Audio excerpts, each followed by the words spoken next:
Hi guys, this is Sophie.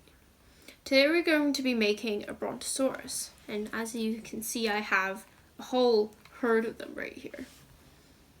You can make them out of all different colors and sizes, and when you group them all together like this, it looks really nice. And you can see I've used pattern paper for this one. And also solid colors look very nice as well.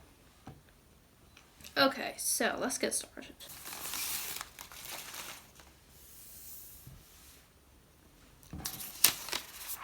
So you start on the colored side. You might expect it to be the white side, but this time it's the colored side. And you fold it like a rectangle. Then you unfold, turn it around, and then fold it like a rectangle in the opposite direction. Then you unfold, and you fold two adjacent tips to where those two creases you just made intersect, like this. So they should be white, and they should be both triangles. Okay, so now we're going to fold this edge to this edge. So it's half of a kite fold. And it'll look like that. So again, I did that. Now you do the same thing with this side. Okay. So then you unfold those two, and then you do the same thing but in the opposite direction, bringing this side to this side. So we're making another half kite fold, but you can see it's different from the other one. See? The difference is that one is like this, while this other one is like this. The difference is that this tip goes to here, but this tip goes to here. So now I want to do that on this other one as well.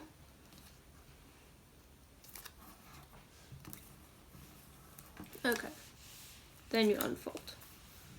So now we're going to unfold those two, flip it to the opposite side, and we're going to do the two diagonals.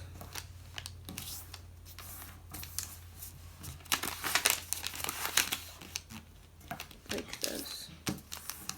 Okay, so now let's recoup. Let's go back to where we were. So go back to the colored side, fold those two corners into the middle, and you can see by doing that crease, now we have this extra crease that goes from this tip to where all of these creases intersect right here. So that's a very important crease. We want that to be a valley crease. So take it and just pinch it, just the tip, like this, and you'll see that these creases, these two creases, seem to want to fold. So just fold them down, collapse it, then fold this tip upwards like that. Okay, great.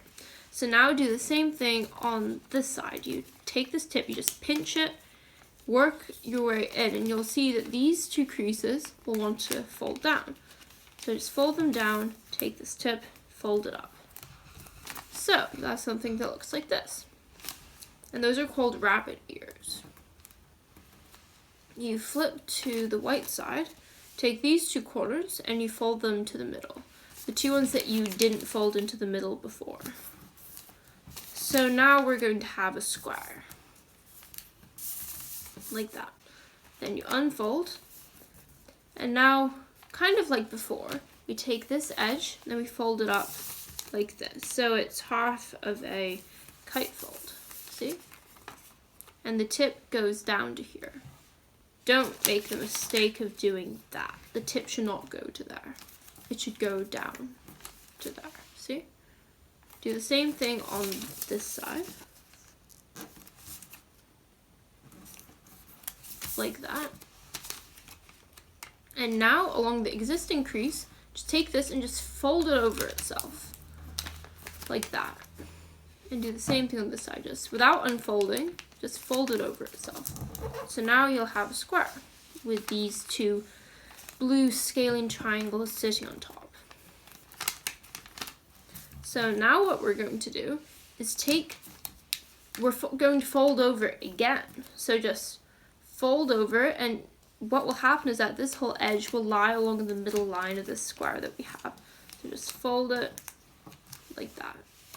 So we're just going to make a generic kite fold. Do the same thing on the other side.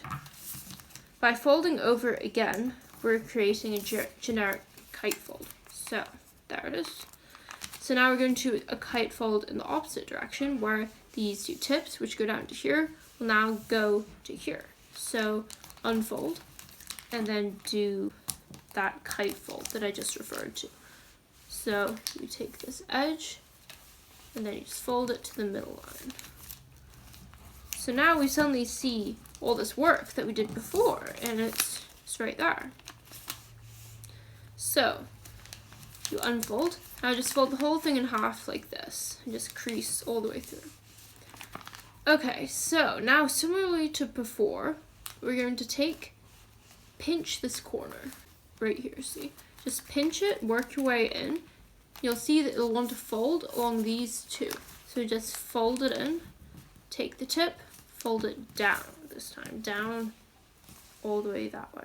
Okay, same thing on this side. You pinch it like this, you work your way in, see these two creases want to go, so you just fold it down, and there you go. We have this base, just look like this. We have these 4 flaps, so take these 2 flaps at the top, so these 2 flaps, these small ones, just fold them down so that all 4 of them are going down, see?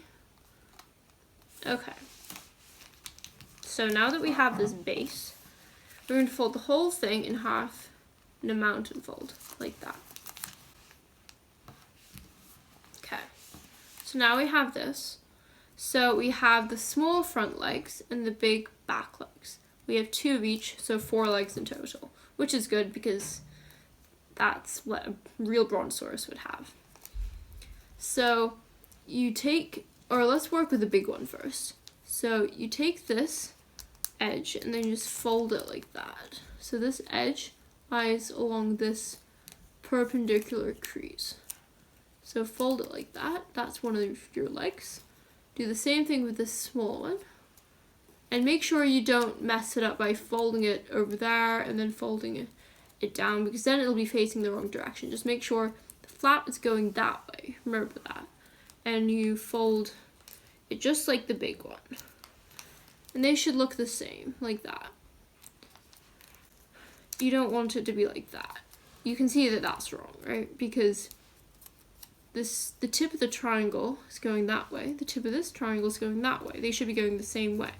So, like that would be good. Okay, so now you just flip it to the side and you do the same thing. You take this big leg, you just fold it down, like that. Same with the small leg. Okay, so now we have the 4 legs of this creature. Doesn't look like anything right now, but now we're going to make the neck, so it doesn't look like some kind of centipede. So you take this tip, which is closest to the small legs, not the big ones. Take it and you fold it up so that it lines up with one of the small legs. Well, with both of the small legs, actually. So like this. So it'll be going, this line will be going straight up, which is what you want. Okay, then you unfold, flip it over, and fold along that exact same crease in the opposite direction. And crease it nice and hard. Then you unfold, open it up from the back, see? Don't try to work with this stuff, that's not going to be good. You open it up from the back, you have this nice rhombus. So you see the V of the crease we had come from the crease we had just made. So take this part and just try to push it in at first, like this. Then make it into a valley crease, so just pinch it like this, so this is a valley. Then just close the back up like that. Then close it up and make sure that it lands on that V that you had made. Don't make any new creases in this step, just you're collapsing it along that V you had previously created. So there you go, there's your neck. So now for the head. So just like in a crane or any other bird in origami, you fold the tip down, fold it down in the opposite direction on the other side. You unfold, you open it up from the front, so see it's from the front, push it down, just shove it inwards. This should be a valley fold, and then close it up. And then you have your head. So now we just need the tail of this Brontosaurus so it doesn't flop back like this. So these are just approximate folds. Just fold the tail approximately like that. So it meets right here, see? And it just goes up like about at that angle. See? So you unfold, fold it along that exact same crease on the opposite side, unfold, open it up from the back, and do the same thing as you did on the head. It's exactly the same, it's just a slightly different angle of V. So you see the V, right? It's a bit of a different V, but we're just gonna make this into a mountain fold, or a valley fold from this perspective. So just make that fold, and then this should be a valley, so you can just close it up along the V, and you have this. And don't worry if the tip's a bit stunted, because what we're going to do next is, watch very carefully, plant your thumb just about there, take this, pull it inside, and just squash it like that, so your tip is now fixed. Okay, so that's a bit tricky. I think I'll show that again, but if you look from the inside, it looks like that, see? So you had this, then you're pushing it back down, but you're not undoing what you just did. You're making another V that's nested inside your existing V, and instead of being a valley, your new V is a mountain. See that? So you have your valley V and then your mountain V right here, see? So yeah, and then you're done. Then the tail is kind of curved shape. You have a nice head, and it stands up very nicely. So thank you so much for watching. I hope you enjoyed. Please like and subscribe, and join me in my next video. Bye!